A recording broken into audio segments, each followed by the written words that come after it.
Hello, good afternoon to you and welcome to Bena Midday News, coming to you live from Atomic Junction, Benab House, Medina. I'm Sherifato Ayuba. Coming up this afternoon, EC resigns decision to prevent party agents from observing transfer of votes.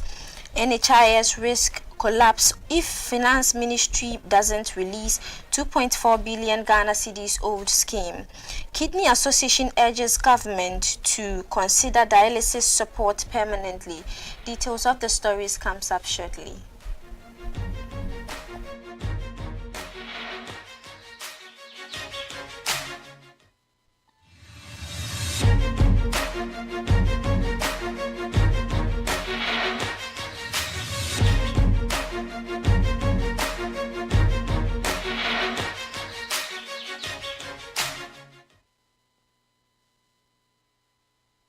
Thank you for staying with us. Don't forget we're streaming live on Facebook and on YouTube at Bena TV. Moving on to our first story.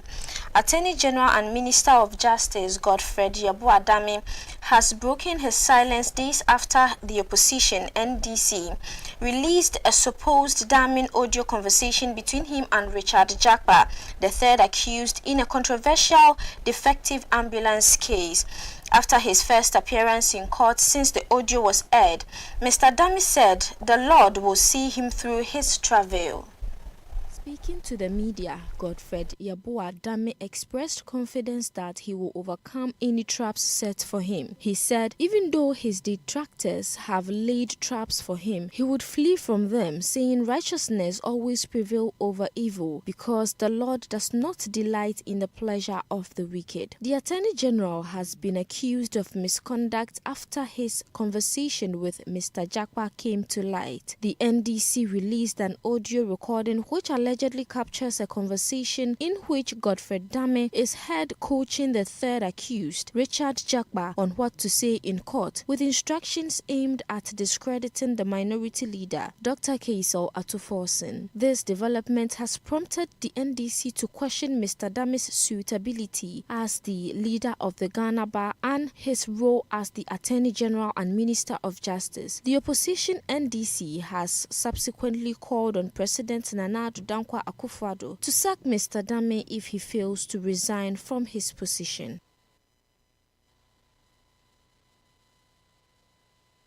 The Commission has reversed the decision to prevent political party agents from observing the transfer of voter exercise. In a release signed by Deputy Director of Research, Monitoring and Evaluation, Fred Tete, on June 4th, the EC said the decision stemmed from concerns from stakeholders following the initial decision.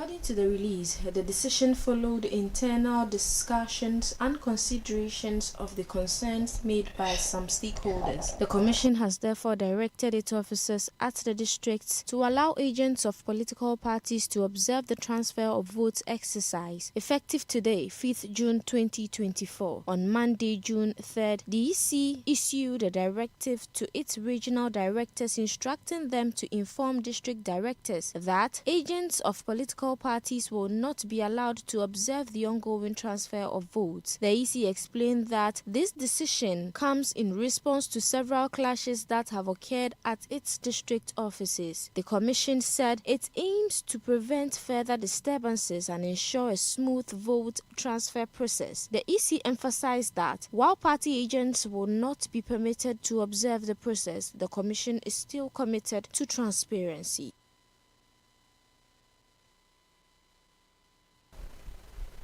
It is emerging that the Ministry of Finance owes 8 months of revenue arrears to the National Health Insurance Scheme. The arrears in this period amounts to approximately 2.4 billion Ghana cedis. This represents arrears of contributions the Finance Ministry has failed to release to the NHIS from July 2023 to February 2024. The revelation came up at a meeting conveyed by Parliament's Committee on Health on Tuesday, June 4, 2024. The committee met with the Finance Ministry, Health Ministry, the NHIS, and the Controller and Accountant General's Department to resolve issues resulting in the delay in payments. The scheme has been under financial constraints in this fiscal year, making it difficult to honor its financial obligations to its service providers. In a closed-door meeting, the Health Committee of Parliament urged government to liaise with the National Health Insurance Authority (NHIA) to find ways of clearing the arrears of the scheme. Speaking to the media after the meeting, the chairman of the Health Committee, Dr. Afriyie Yu, said the initiation of a roadmap was reassuring. The minority is peeved by what they believe is an attempt by Vice President Dr. Mahmoud Bawumia to take the credit for the free dialysis care of patients under 18 and over 60 years. According to the minority, it baffles their minds for Dr. Mahmoud Bawumia to go around with the announcement of the same as if it was something initiated by his government.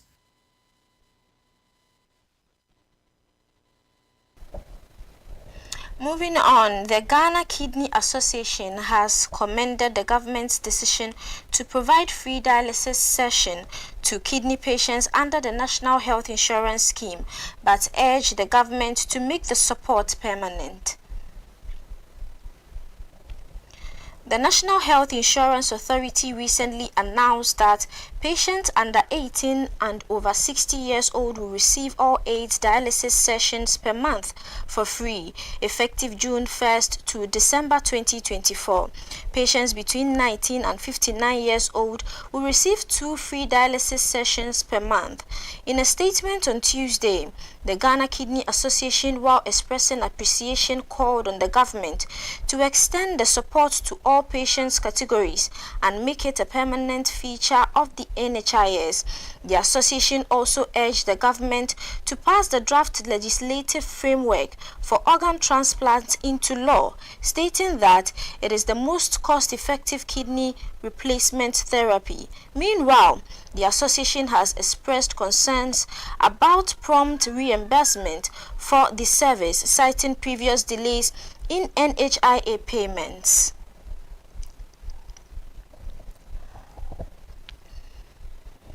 Away from that, the government is nearing a deal with Eurobond holders regarding debt restructuring following substantial progress made on a new terms for settling $13 billion owed to creditors. This development comes after the International Monetary Fund rejected the terms proposed, citing misalignment with its program to achieve sustainable debt levels by 2028.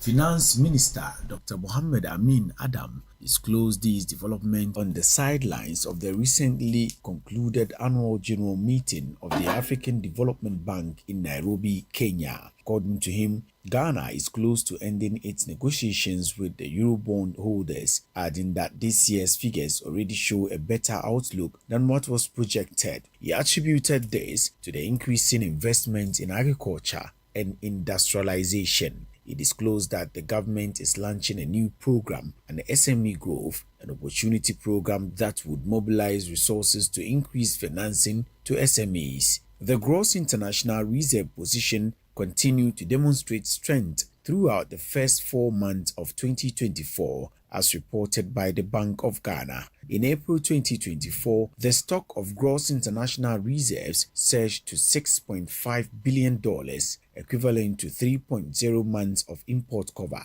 This marks a notable increase from the $5.91 billion, representing 2.7 months of import cover recorded at the close of December 2023. Moreover, the gross international reserves, including encumbered and petroleum assets, experienced a significant uptick to $4.32 billion compared to $3.66 billion at the end of December 2023.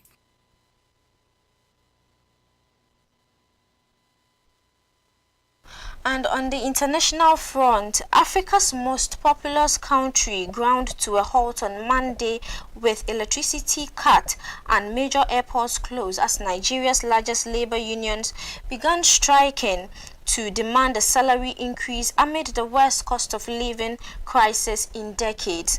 President Bola Tinubu's economic reforms, including ending fuel subsidies, have resulted in surging inflation that is at 28-year record high.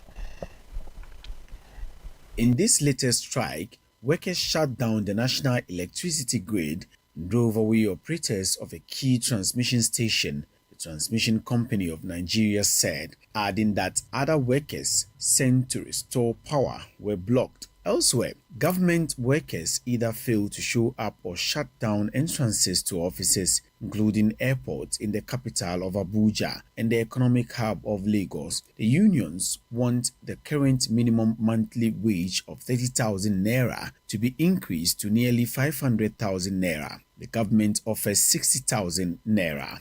The unions' demand would increase the government wage bill by 9.5 trillion naira, something Information Minister Mohammed Idris say is capable of destabilizing the economy. After Nigeria's president ended the decades-long but costly fuel subsidies on his first day in office in May last year, the price of gas more than doubled in one of Africa's biggest oil producers. Prices for public transport and commodities soared. Tinubu's government also devalued the naira currency to encourage foreign investment, which further increased prices of basic commodities in the import-dependent country of more than 210 million people.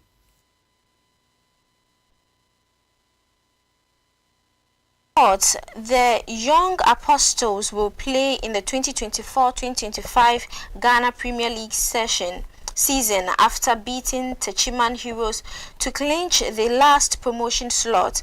The Wenchi-based side won 4-3 on penalties after the game had ended 1-1 following 120 minutes of action in the Division 1 League Zone 1 playoff at the Accra Sports Stadium on Tuesday, June 4th. Karim Sule opened the scoring for Young Apostles in the first 15 minutes of the game. His low strike from outside the penalty box bounced just in front of goalkeeper Karim Raouf to give the Wenchi-based side the lead. Apostles controlled the game thereafter and had chances to double their lead but flew off their lines. The Techiman Heroes were not going to fall prey to similar instances, with Mohammed Adam scoring just minutes away from the first half break. Both teams created limited opportunities in the second half, but they yielded no result. Benjamin Chum was the busiest of goalkeepers after the break, pulling off some wonderful saves to keep Young Apostles in the game. The encounter traveled to extra time, but just as in the first and second halves, there was no winner, and the game had to be decided on penalties. Having scored their first two kicks, Young Apostles missed their next two kicks. However, Techiman Heroes would also go on to miss 3 penalties before Suleiman Yaya scored the winning kick to seal Premier League football for the next season. The fans at the Accra Sports Stadium couldn't hide their excitement following their team's promotion to the top flight. Young Apostles joined Vision FC and Basaki Holy Stars are the teams to have sealed promotion to the Ghana Premier League next season.